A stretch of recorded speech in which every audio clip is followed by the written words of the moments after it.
नमस्कार दोस्तों। The busy times एक नए वीडियो के साथ वापस आ गया है। इस वीडियो में हम बांग्लादेश और उसके हाल ही में हुए चुनाव के बारे में जानेंगे, लेकिन उससे पहले आइए जानते हैं उसके इतिहास के बारे में। बांग्लादेश के चुनावी इतिहास की पृष्ठभूमि उसके स्वतंत्र राष्ट्र के रूप में निरंतर विकास के साथ गहरे रूप से जुड़ा हुआ है।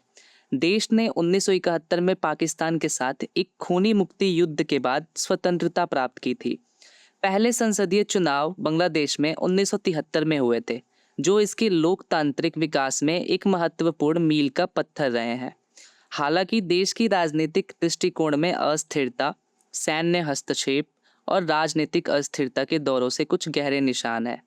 आरंभिक वर्षों में बांग्लादेश ने नागरिक और सैन्य शासन की ऑल्टरनेटिंग अवधियों को देखा, जिसने चुनावी प्रक्रियाओं पर एक गहरा प्रभाव डाला।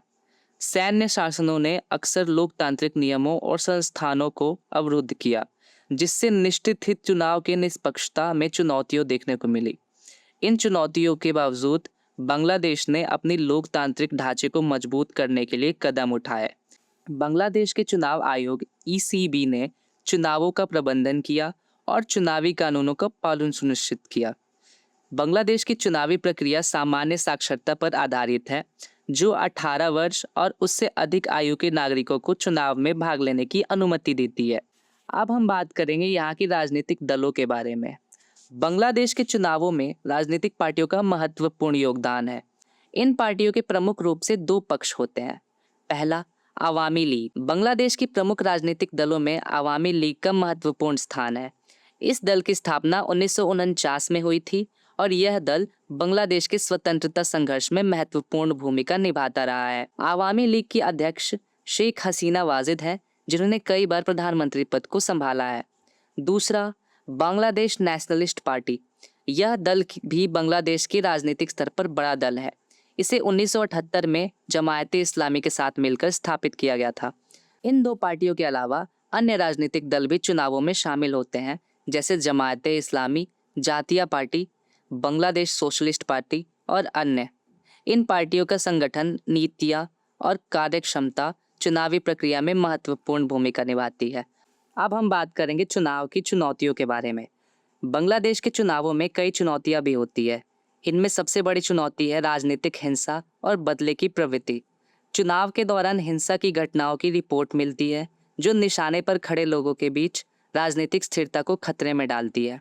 इसके अलावा चुनावी धांधली के आरोप भी उठाए जाते हैं, जो पारदर्शिता और चुनावी प्रक्रिया की मान्यता पर प्रश्न उठाते हैं। विपक्षी दलों की आलोचना भी राजनीतिक दलों के बीच द्वंद्व बढ़ाती है और चुनावी परिणामों को स्वीकार्यता का विषय बनाती है। इन चुनौतियों के बावजूद चुनाव आयोग का उद्यमी काम राजनीतिक स्थिति को संभालने में मदद करता है और नागरिकों की आवाज़ को सुनिश्चित करता है। अब बात करते हैं बांग्लादेश में हुए हाल में चुनाव के बारे में। बांग्लादेश के हाल के चुनाव में अवामी लीग द्वारा भारी जीत हासिल हुई, जिससे वह पुनः सरकार बनाई गई। यह चुनाव 2018 में हुआ था और उसमें कुल 300 सीटों पर चुनाव लड़े गए थे। इस चुनाव में बांग्लादेश नेशनलिस्ट पार्टी बीएनपी और अन्य विपक्षी दलों ने चुनावी प्रक्रिया में कुछ अविश्वास के आरोप भी उठाए थे। हालांकि चुनाव आयोग ने इन आरोपों को खारिज कर दिया और चुनाव की मान्यता की पुष्टि की। आवामी लीग ने इस चुनाव में बड़ी जीत हासिल की और उसकी नेता शेख हसीना वाजिद पुनः प्रधानमंत्री के पद पर चुनी गई। इस समय के चुनाव में लोगों ने अपना समर्थन आवामी लीग के विकास और सामाजिक कार्यक्रमों के लिए दिखाया था। इस चुनाव में विपक्ष के नेता भी, विशेष रूप से बीएनपी के नेता कादर मियां और जातीय पार्टी के नेता हैदर हसन मुर्तजा ने भी सक्रिय भूमिका निभाई थी। यह चुनाव बांग्लादेश के राजनीतिक संदर्भ में एक महत्वपूर्ण चरण रहा है और देश के नागरिकों के निर्णय का प्रतिनिधित्व करता है। इसके बांग्लादेश की राजनीति दिशा और आर्थिक नीतियाँ और अंतर्राष्ट्रीय संबंधों में संशोधित किया जा सकता है। तो दोस्तों, आज की वीडियो में बस इतना ही। आपके जानकारी के लिए बता दें कि ये वीडियो हमारी इलेक्शन सीरीज की सर्वप्रथम वीडियो है। आगे हम अलग अलग देशों के चुनावों पर चर्चा करेंगे। इस वीडियो को लाइक और कमेंट करें और साथ ही अपने दोस्तों को भी शेयर करें और द बीजी टाइम्स को सब्सक्राइब करना ना भूलें। Thank you.